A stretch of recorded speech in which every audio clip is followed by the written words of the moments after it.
وَلَقَدْ أَنزَلْنَا إِلَيْكَ آيَاتٍ بَيِّنَاتٍ، ہم نے تمہاری طرف ایسی آیات نازل کی جو صاف صاف حق کا اظہار کرنے والی ہیں، اور ان کی پیروی سے صرف وہی لوگ انکار کرتے ہیں جو فاسق ہیں۔ کیا ہمیشہ ایسا ہی نہیں ہوتا رہا کہ جب انہوں نے کوئی عہد کیا تو ان میں سے ایک نہ ایک گروہ نے اسے ضرور ہی بالائے طاق رکھ دیا، بلکہ ان میں سے اکثر ایسے ہی ہیں جو سچے دل سے ایمان نہیں لاتے، اور جب ان کے پاس اللہ کی طرف سے کوئی رسول اس کتاب کی تصدیق اور تائید کرتا ہوا آیا جو ان کے ہاں پہلے سے موجود تھی، تو ان اہل کتاب میں سے ایک گروہ نے اللہ کی کتاب کو اس طرح پس پش ڈالا گویا وہ کچھ جانتے ہی نہیں، اور لگے ان چیزوں کی پیروی کرنے جو شیاطین سلیمان علیہ السلام کی سلطنت کا نام لے کر پیش کیا کرتے تھے، حالانکہ سلیمان علیہ السلام نے کبھی کفر نہیں کیا۔ کفر کے مرتکب تو وہ شیاطین تھے جو لوگوں کو جادوگری کی تعلیم دیتے تھے، وہ پیچھے پڑے اس چیز کے جو بابل میں 2 فرشتوں ہاروت و ماروت پہ نازل کی گئی تھی، حالانکہ وہ فرشتے جب بھی کسی کو اس کی تعلیم دیتے تو پہلے صاف طور پر متنبہ کرتے، دیکھو ہم تو ایک آزمائش ہیں، تم کفر میں مبتلا نہ ہونا۔ پھر بھی یہ لوگ ان سے وہ چیز سیکھتے جس سے شوہر اور بیوی میں جدائی ڈال دیں۔ اس دور کا بھی مسئلہ یہی تھا، اس دور کا جو سر فہرست جادو تھا وہ گھروں کو توڑنے کے بارے میں تھا، اور آج بھی آپ دیکھیں کہ جادو کی ایک بڑی قسم اسی قسم سے تعلق رکھتی ہے کہ لوگوں کو ہسبینڈ وائف کا آپس میں اتفاق، اتحاد اور محبت پسند نہیں آتا۔ بعض اوقات ماں باپ کو اچھا نہیں لگتا کہ بچوں کی توجہ ہم سے کیوں ہٹ گئی، وہ آپس میں ایک دوسرے کو اتنا کیوں چاہنے لگے۔ حالانکہ یاد رکھیے کہ شوہر اور بیوی کے درمیان اگر محبت ہوگی تو گھر کی بنیادیں مضبوط ہوں گی، اور جب ان کے درمیان آپس میں اچھے تعلقات ہیں تو وہ خوشی پورے خاندان میں پھیلے گی، اور اگر وہاں لڑائی جھگڑا ہے اور فتنہ فساد ہے تو اس سے سب متاثر ہوں گے۔ لیکن وہ ظالم اس وقت بھی شوہر اور بیوی میں جدائی ڈالنے کے نسخے ڈھونڈتے تھے، اور آج بھی یہی کچھ کر رہے ہیں۔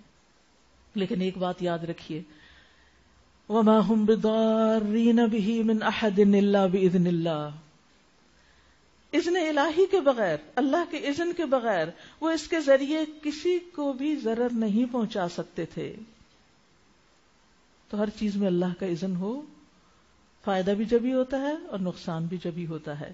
ہر چیز اللہ کی قضاء و قدر کے تابع ہے، کوئی مصیبت نہیں آتی مگر اللہ کے اذن سے۔ وما اصاب من مصیبت الا باذن اللہ، پوری دنیا بھی اگر نقصان پہنچانا چاہے تو اللہ کے حکم کے بغیر ایسا نہیں کر سکتی۔ اس لیے انسان کو اپنا معاملہ اللہ کے ساتھ درست کرنے کی ضرورت ہے کہ یا اللہ تو ہمیں پروٹیکٹ کر، اور اس کا نسخہ کیا ہے؟ نبی صلی اللہ علیہ وسلم نے ابن عباس کو کہا تھا، یا غلام احفظ اللہ یحفظک، تم اللہ کے احکام کی حفاظت کرو اللہ تمہاری حفاظت کرے گا، اللہ کی حدود کی حفاظت کرو اللہ تمہاری حفاظت کرے گا۔ یعنی جن جن چیزوں کا اللہ نے تمہیں حفاظت کرنے کا حکم دیا، اپنی نگاہوں کی حفاظت، اپنی نمازوں کی حفاظت، اور بہت سی چیزوں کی امانتوں کی حفاظت، تم ان چیزوں کی حفاظت کرو جن کی حفاظت کا اللہ نے حکم دیا، اللہ تمہاری حفاظت کرے گا۔ اور جس کی حفاظت اللہ کرے اس کو دنیا کا کوئی بندہ نقصان نہیں دے سکتا۔ یاد رکھیے جب ہم اللہ کی حدوں کو توڑتے ہیں تو پھر اللہ کے غضب کو دعوت دیتے ہیں، پھر ایسی چیزیں ہم پر اٹیک کرتی ہیں۔ نبی صلی اللہ علیہ وسلم نے فرمایا، جان رکھو اگر ساری دنیا مل کر بھی تمہیں نفع پہنچانا چاہے تو نفع نہیں دے سکتی سوائے اس کے جو اللہ نے تمہارے لیے لکھ دیا۔ اگر سب مل کر تمہیں نقصان دینا چاہیں تمہیں کوئی نقصان نہیں دے سکتا سوائے اس کے جو اللہ نے تمہارے لیے لکھ دیا۔ اور اللہ کی طرف سے جو لکھا ہوتا ہے 2 وجوہات کی بنا پر ہوتا ہے۔ ایک تو یہ کہ اللہ تعالیٰ کسی بندے کو آزمانا چاہتا ہے اس کے درجات کی بلندی کے لیے، اور دوسرا یہ کہ انسان کے اپنے ہی گناہ ہوتے ہیں جو اس کے اوپر ایسی مصیبتیں بن کے ٹوٹتے ہیں۔ تو انسان کو اگر یہ احساس ہو کہ یہ میرا ایک امتحان تھا، اللہ نے مجھے آزمایا، اس کا بھی پتہ چل جاتا ہے، تو انسان کہے رضیت باللہ ربا وبالاسلام دینا وبمحمد نبیا، میں اللہ سے راضی، اللہ کے فیصلوں پہ راضی۔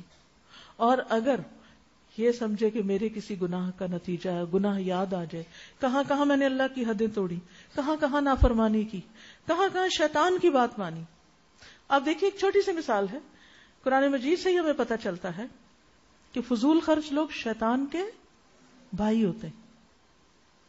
ہم اپنی شادیوں کو دیکھیں، ہم اپنے پہننے اوڑھنے کو دیکھیں، ہم کس کس چیز میں فضول خرچی نہیں کرتے، کس کس چیز میں دکھاوا نہیں کرتے، کس کس چیز میں حد نہیں پھلانگتے. کیا ہم اللہ کی ناراضگی کو دعوت نہیں دیتے؟ تو اس پر ہمیں توبہ کرنی چاہیے.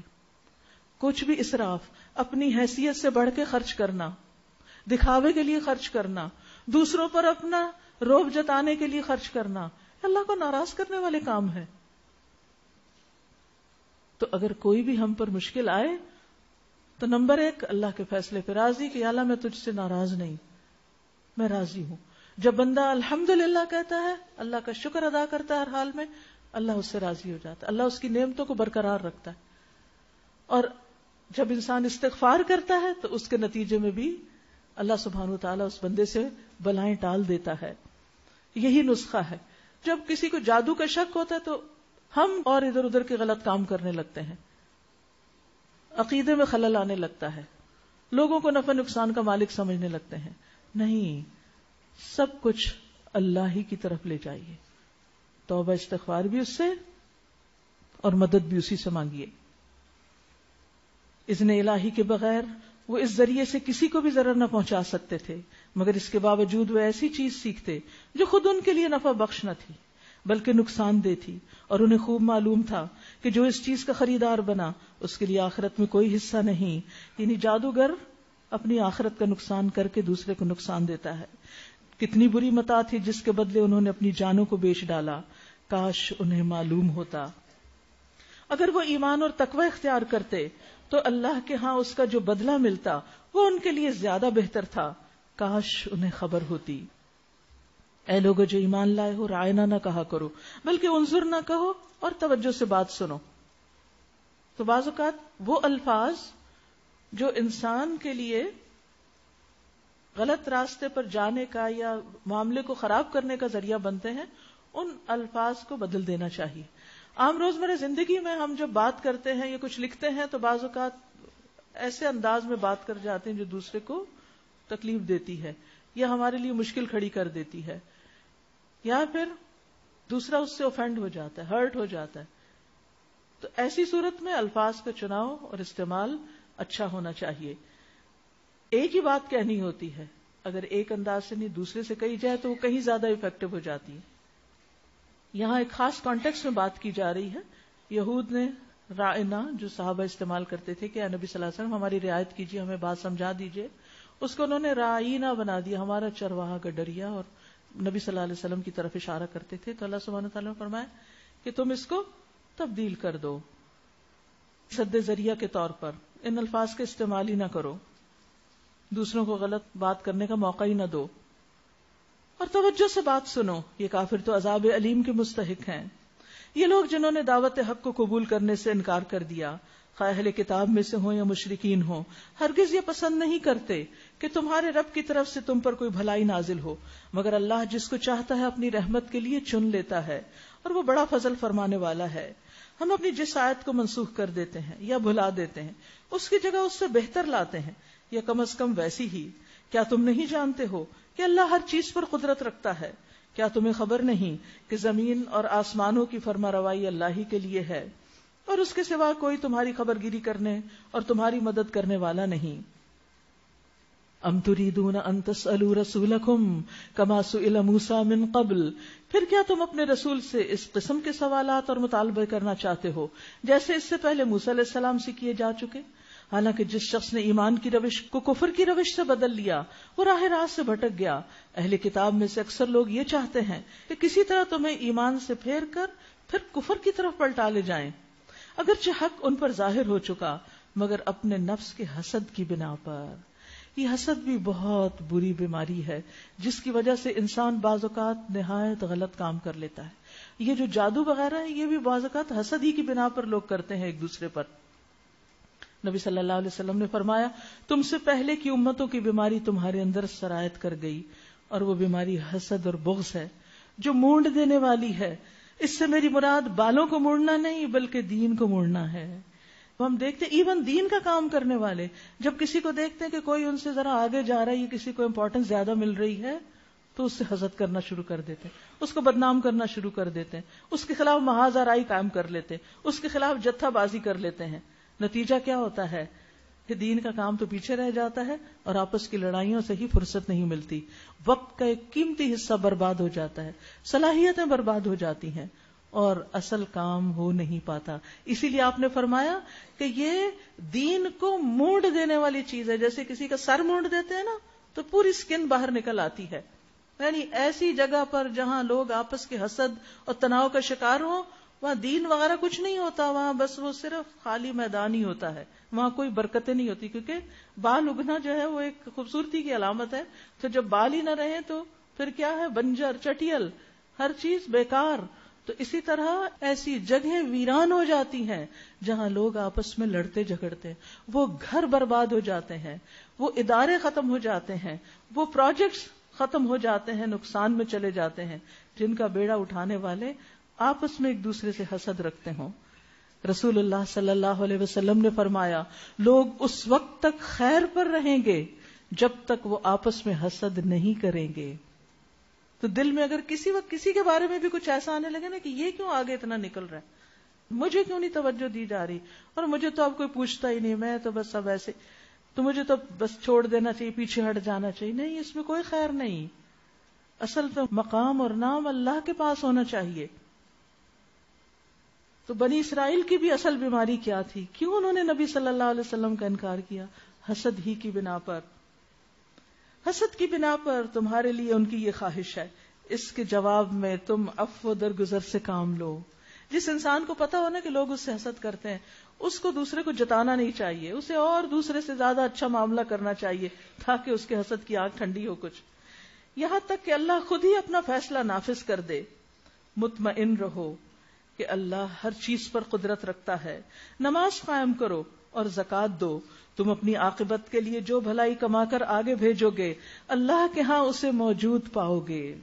یعنی چھوٹی سے چھوٹی نیکی بھی ضائع نہیں ہوگی. جو کچھ تم کرتے ہو سب اللہ کی نظر میں ہے.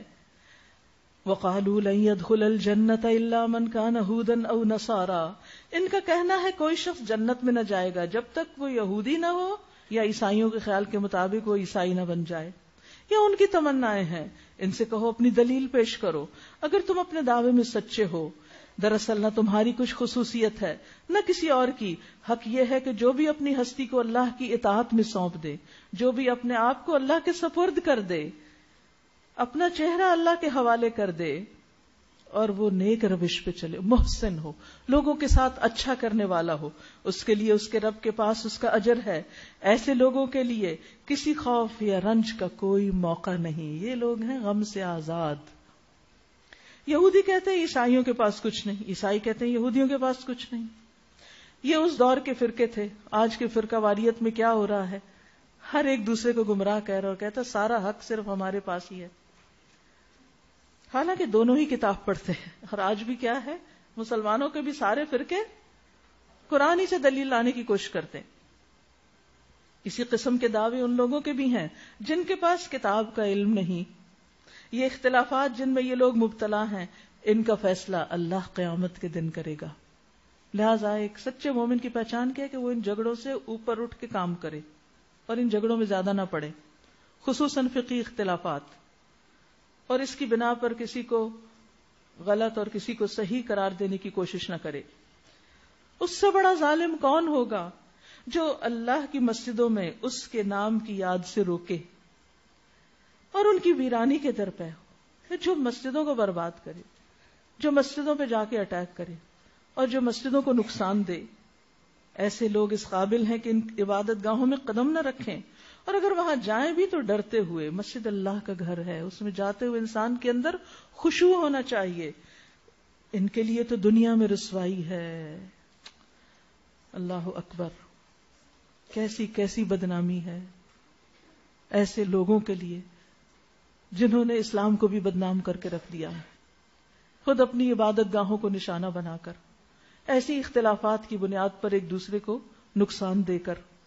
دنیا کے سامنے آج ہم مسلمان کیا نمونہ پیش کر رہے ہیں, کن کن القابات سے نہیں نوازے جا رہے. ہم نے کسی کو نہیں چھوڑا, اللہ کے گھروں کو بھی نہیں چھوڑا. ہم کیسے مسلمان ہیں, ہم کس دین کا دعویٰ کرتے ہیں. ان کے لیے دنیا میں رسوائی ہے اور آخرت میں عذاب عظیم. وَلِلَّهِ الْمَشْرِقُ وَالْمَغْرِبُ، مشرق و مغرب سب اللہ کے ہیں، جس طرف بھی تم رخ کرو گے اسی طرف اللہ کا رخ ہے، اللہ بڑی وسعت والا اور سب کچھ جاننے والا ہے۔ ان کا قول ہے کہ اللہ نے کسی کو بیٹا بنایا ہے، سبحانہ، اللہ پاک ہے ان باتوں سے۔ اصل حقیقت یہ ہے کہ زمین اور آسمانوں کی تمام موجودات اس کی ملک ہیں، سب کے سب اس کے مطیع فرمان ہیں۔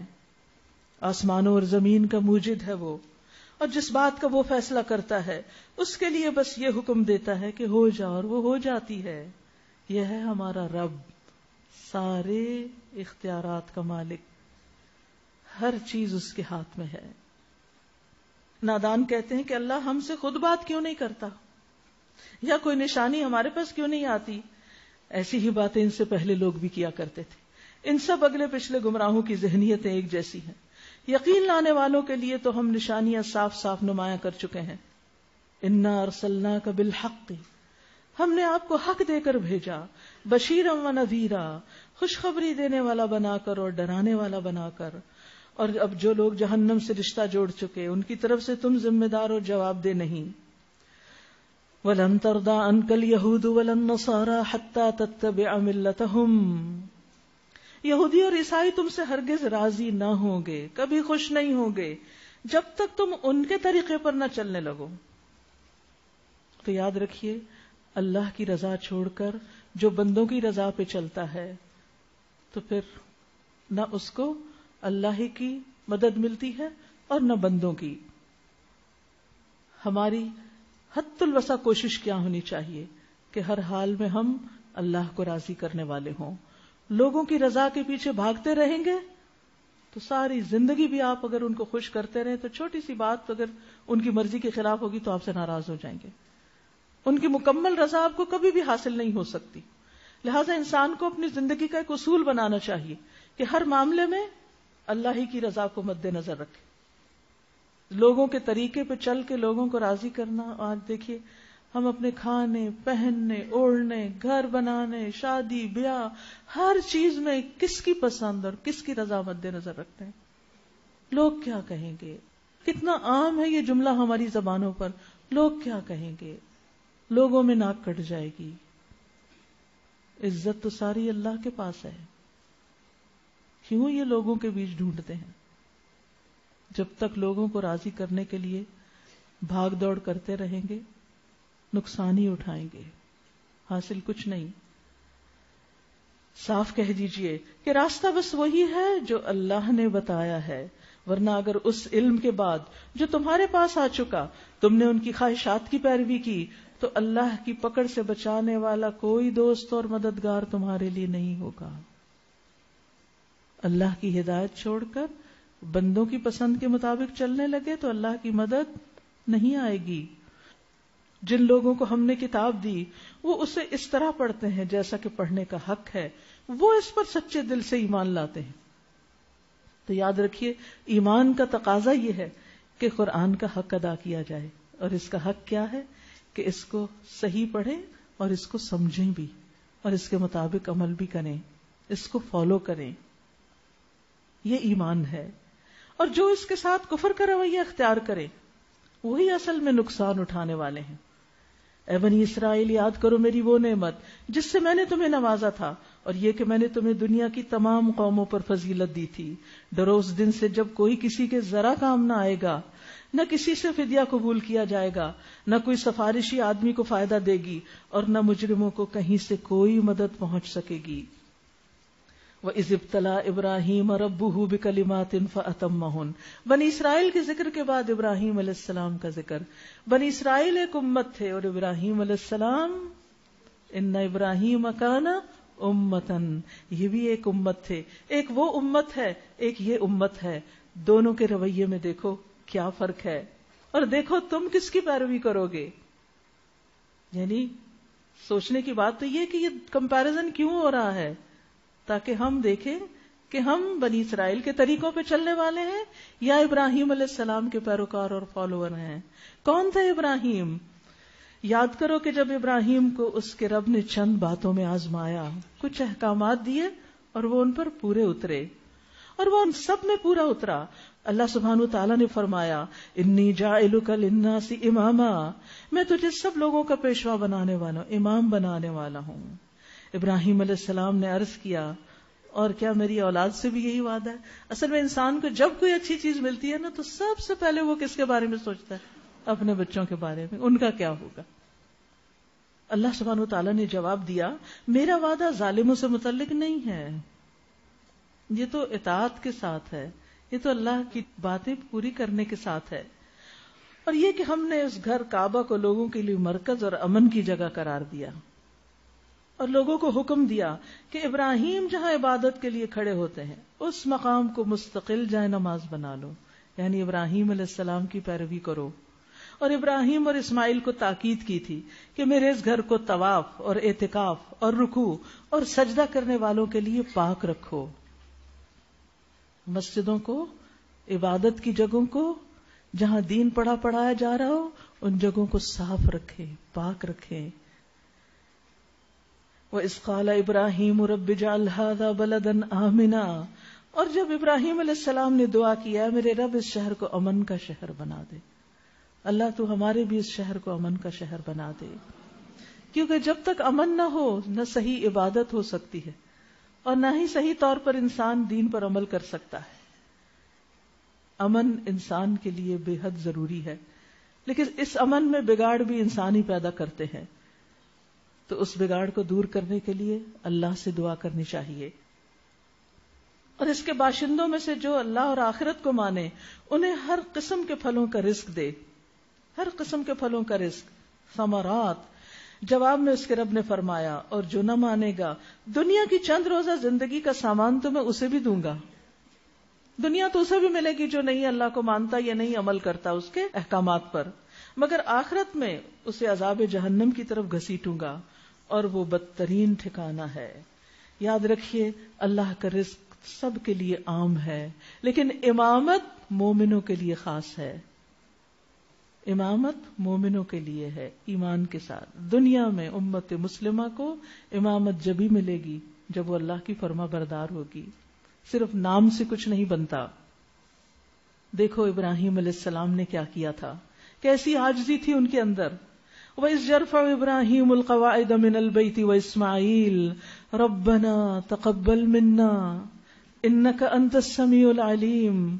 اور یاد کرو ابراہیم اور اسماعیل جب اس گھر کی دیواریں اٹھا رہے تھے تو دعا کرتے جاتے تھے اے ہمارے رب ہم سے یہ خدمت قبول فرما لے، تو سب کی سننے اور سب کچھ جاننے والا ہے۔ سبحان اللہ، اللہ کا گھر بنا رہے ہیں اور ڈر رہے ہیں کہ پتہ نہیں قبول ہوتا ہے کہ نہیں، اللہ قبول کر لے۔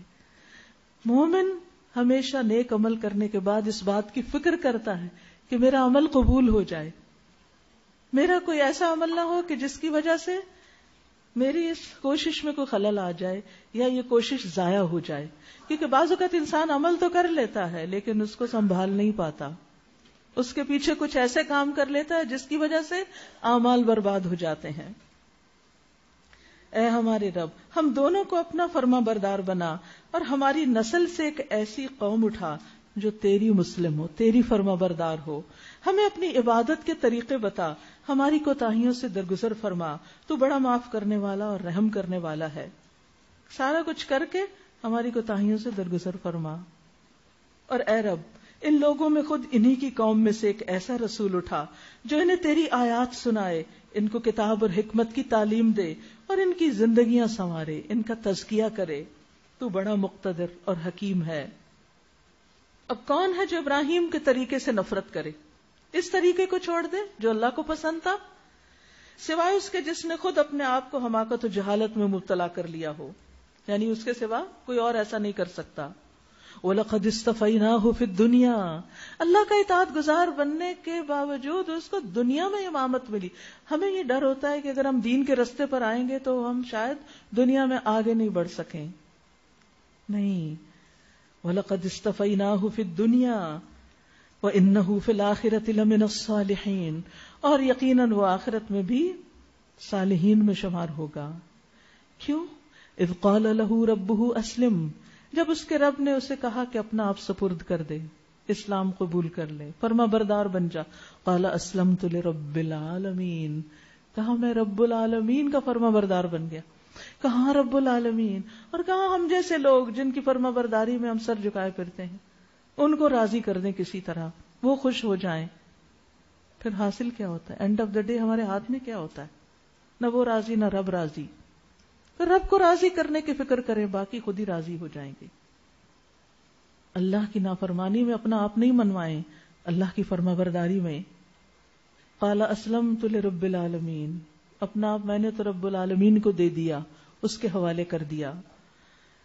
اب ابراہیم علیہ السلام نے اپنی اولاد اور اپنی نسلوں کے لیے کیا چاہا؟ وَوَصَّى بِهَا إِبْرَاهِيمُ بَنِيهِ وَيَعْقُوبُ، ابراہیم علیہ السلام نے اسی چیز کی وصیت اپنے بیٹوں کو کی، اور یعقوب علیہ السلام نے بھی یہی وصیت کی. کیا کہا؟ یا بنی ان اللہ اصطفى لکم الدین فلا تموتن الا وانتم مسلمون. انہوں نے کہا کہ اے میرے بچوں، اللہ نے تمہارے لیے دین پسند کر لیا ہے، تم ہرگز نہ مرنا مگر اس حال میں کہ تم مسلمان ہو، مرتے دم تک مسلمان بن کے جینا. پھر کیا تم اس وقت موجود تھے جب یعقوب اس دنیا سے رخصت ہو رہے تھے؟ اس نے مرتے وقت اپنے بیٹوں سے پوچھا، بچوں میرے بعد تم کس کی بندگی کرو گے؟ اس بات کی فکر نہیں کہ میرے بعد اس پراپرٹی کا کیا ہوگا، اس مال کا کیا ہوگا، نہیں، عبادت کس کی کرو گے؟ ان سب نے جواب دیا، ہم اسی ایک الہ کی بندگی کریں گے جسے آپ نے اور آپ کے بزرگوں ابراہیم، اسماعیل اور اسحاق نے الہ مانا ہے، اور ہم اسی کے مسلم ہیں، اسی کے فرما بردار ہیں. تلک امۃ قد خلت لہا ما کسبت ولکم ما کسبتم ولا تسألون عما کانوا یعملون. وہ کچھ لوگ تھے جو گزر گئے، جو کچھ انہوں نے کمایا وہ ان کے لیے، جو کچھ تم کماؤ گے وہ تمہارے لیے. گویا ہر ایک کو اپنی کوشش کا صلہ ملے گا، اور تم سے یہ نہ پوچھا جائے گا کہ وہ کیا کرتے تھے. ہم زیادہ تر فکر مند کس کے بارے میں ہوتے ہیں؟ لوگوں کے بارے میں. لوگ کیا کر رہے ہیں، اوروں کی چیزوں میں تجسس رکھتے ہیں اور ان کو جھانکتے رہتے ہیں، یہ کیا کر رہا ہے، وہ کیا کر رہا ہے، اس کا عمل ٹھیک نہیں، اس کا نہیں، اس پہ تبصرہ، اس پہ تبصرہ، اور اپنے آپ کو بھول جاتے ہیں. ہر ایک پہ تنقید ہے، اپنے آپ کو نیک سمجھ رکھا ہے، جبکہ زیادہ توجہ اپنی طرف ہونی چاہیے کہ ہم کہاں کہاں غلط کر رہے ہیں. بعض اوقات دوسروں کے برے رویے سے ہم شکایت کرتے ہیں، حالانکہ اس کا سبب بھی ہم خود ہی ہوتے ہیں اور ہم بھول چکے ہوتے ہیں، شعور ہی نہیں ہوتا کہ آگ خود اپنی ہی بھڑکائی ہوئی ہے. تو ہر ایک سے اس کے اپنے عمل کے بارے میں سوال ہونا ہے، لہذا فکر کس کی کریں؟ اپنی ہی کریں. وَقَالُوا كُونُوا هُودًا أَوْ نَصَارَىٰ تَهْتَدُوا، یہودی کہتے ہیں یہودی ہو جاؤ تو ہدایت پاؤ گے، عیسائی کہتے ہیں عیسائی ہو جاؤ تو ہدایت ملے گی. قل کہہ دیجئے نہیں، بل ملت ابراہیم حنیفہ، سب کو چھوڑ کے ابراہیم کا طریقہ. بنی اسرائیل کے مقابلے میں اللہ سبحانہ وتعالیٰ ابراہیم علیہ السلام کو اسوہ حسنہ لائے ہیں. ابراہیم کے طریقے کی پیروی دراصل تمہیں ہدایت پر لے جائے گی. اور ابراہیم مشرکین میں سے نہ تھے. قولو، سب کہو بولو، آمنا باللہ، ہم سب اللہ پر ایمان لائے. یہ کہنا بھی چاہیے، یعنی دل میں تو ہم کہتے ہی ہیں، زبان سے بھی کہنا چاہیے، دونوں کے ساتھ ایمان کا اظہار اور پھر عمل سے اس کی تصدیق اور گواہی. قولوا آمنا باللہ وما انزل الینا وما انزل الی ابراہیم واسماعیل واسحاق ویعقوب والاسباط وما اوتی موسیٰ وعیسیٰ وما اوتی النبیون من ربہم. کہو ہم اللہ پر ایمان لائے اور اس ہدایت پر جو ہماری طرف نازل ہوئی، اور جو ابراہیم، اسماعیل، اسحاق، یعقوب اور اولاد یعقوب کی طرف نازل ہوئی، اور جو موسیٰ اور عیسیٰ اور دوسرے تمام پیغمبروں کو ان کے رب کی طرف سے دی گئی. انبیاء کیا دیے گئے اپنے رب کی طرف سے؟ علم نافع، علم ہدایت. تو ہمیں اس کی پیروی کرنی ہے. ہم ان کے درمیان کوئی تفریق نہیں کرتے. سب انبیاء اللہ ہی کی طرف سے آئے اور ہدایت ہی لے کر آئے بندوں کے لیے، اور ہم اللہ کے مسلم ہیں. پھر اگر وہ اسی طرح ایمان لائیں جس طرح تم ایمان لائے ہو، صحابہ کی طرف اشارہ ہے، تو ہدایت پر ہیں. اور اگر اس سے منہ پھیریں تو کھلی بات ہے کہ وہ ہٹ درمی میں پڑ گئے ہیں. لہٰذا اطمینان رکھو کہ ان کے مقابلے میں اللہ تمہاری حمایت کے لیے کافی ہے. وہ سب کچھ سنتا اور جانتا ہے. صبغت اللہ، اللہ کا رنگ. اللہ کا رنگ کیا ہے؟ اللہ کا دین. یعنی دین انسان کے مزاج کا، روزمرہ زندگی کا اس طرح حصہ بن جائے جس طرح رنگ کپڑے کا حصہ بن جاتا ہے. یعنی جب آپ کسی کپڑے کو کسی خاص رنگ میں رنگ دیتے ہیں تو وہ کیا بن جاتا ہے؟ اس کا ایسا حصہ بن جاتا ہے جو اس سے الگ نہیں ہوتا. اسی طرح ایک مومن کے لیے دین اس کی زندگی میں اس طرح شامل ہو جاتا ہے کہ وہ کہیں پر بھی اس سے الگ نہیں ہوتا. صبغت اللہ، اللہ کا رنگ. ومن احسن من اللہ صبغا، اور اللہ کے رنگ سے اچھا رنگ کس کا ہو سکتا ہے. وَنَحْنُ لَهُ عَابِدُونَ، اور ہم اسی کی عبادت کرنے والے ہیں. شروع میں کہا گیا تھا نا یا ایھا الناس اعبدوا ربکم، تو یہاں ہم نے کیا کہا؟ وَنَحْنُ لَهُ عَابِدُونَ. اے نبی ان سے کہیے کیا تم اللہ کے بارے میں ہم سے جھگڑتے ہو حالانکہ وہی ہمارا رب بھی ہے اور تمہارا رب بھی. ہمارے اعمال ہمارے لیے، تمہارے اعمال تمہارے لیے، اور ہم اللہ ہی کے لیے اپنی بندگی کو خالص کر چکے. نحن لہ مخلصون. مخلص وہ ہوتا ہے کہ بس وہی ہوتا ہے جو وہ ہوتا ہے، وہ دو رنگا نہیں ہوتا، وہ اپنے آپ کو دل سے بھی اللہ کے لیے خالص رکھتا ہے اور اپنے عمل کو بھی اللہ کے لیے خالص کرتا ہے.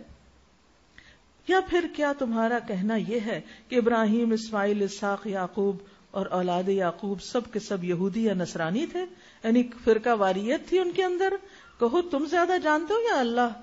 اللہ کی گواہی کیا ہے کہ وہ سب کون تھے؟ مسلمون، مخلصون، لہو عابدون. اس شخص سے بڑا ظالم اور کون ہوگا جس کے ذمے اللہ کی طرف سے ایک گواہی ہو اور وہ اسے چھپائے. وَمَا اللَّهُ بِغَافِلٍ عَمَّا تَعْمَلُونَ. تمہاری حرکات سے اللہ غافل تو نہیں ہے. تِلْكَ أُمَّةٌ قَدْ خَلَتْ لَهَا مَا كَسَبَتْ وَلَكُمْ مَا كَسَبْتُمْ وَلَا تُسْأَلُونَ عَمَّا كَانُوا يَعْمَلُونَ. وہ کچھ لوگ تھے جو گزر چکے، ان کی کمائی ان کے لیے تھی، تمہارے آباء و اجداد کے کیے ہوئے کام تمہارے حصے میں نہیں آئیں گے. انہوں نے جو کیا ان کو عزت، شان و شوکت دنیا میں ملی، وہ مل گئی، اور آخرت میں جو ان کا مقام ہے وہ ان کے کاموں کی وجہ سے انہی کے لیے ہے. اور تمہاری کمائی تمہارے لیے، تم سے ان کے اعمال کے متعلق سوال نہیں ہوگا، ان کے بارے میں تم سے نہیں پوچھا جائے گا. ہم سے کس کے بارے میں پوچھا جائے گا؟ ہمارے بارے میں. لہٰذا ہم فکر کریں تو کس کی کریں؟ اپنی کریں. مجھے معلوم ہے پہلا دن تھا، لمبی نشست تھی، اور مسلسل سنتے ہی چلے جانا بڑے ہی ہمت کے کاموں میں سے ہے. صرف تھوڑا سا صبر اور تھوڑا سا. ٹریفک کے نظام کو بہتر بنانے کی ضرورت ہے. باہر ڈرائیور ہمارے سٹاف کی نہیں سن رہے، پلیز اپنے ڈرائیورز کو خود سمجھائیے. ڈبل پارکنگ گھروں کے آگے ہے، گاڑی ہٹا کر وہاں پارک نہیں کر رہے جہاں ہمارا سٹاف بتاتا ہے. پلیز سٹاف سے کوآپریٹ کریں. یہی دین ہے کہ ہم ان قانون اور اصولوں کی پابندی کریں جو ہمارے لیے بنائے گئے ہیں.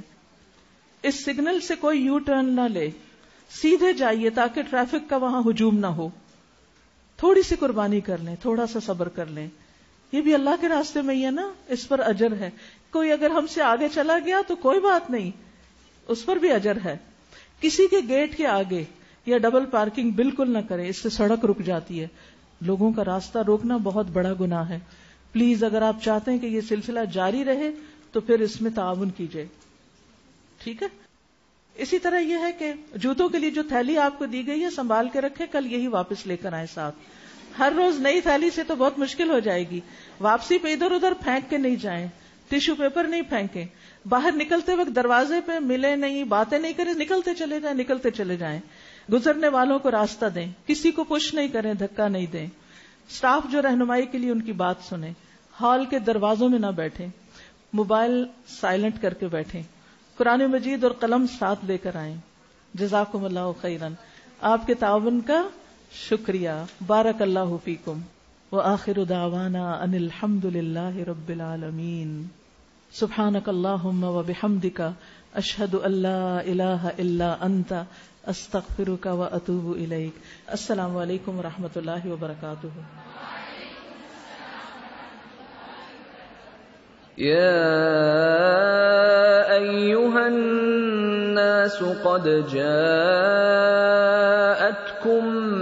موعظة من ربكم وشفاء لما في الصدور وهدى ورحمة للمؤمنين. قل بفضل الله وبرحمته فبذلك فليفرحوا هو خير مما يجمعون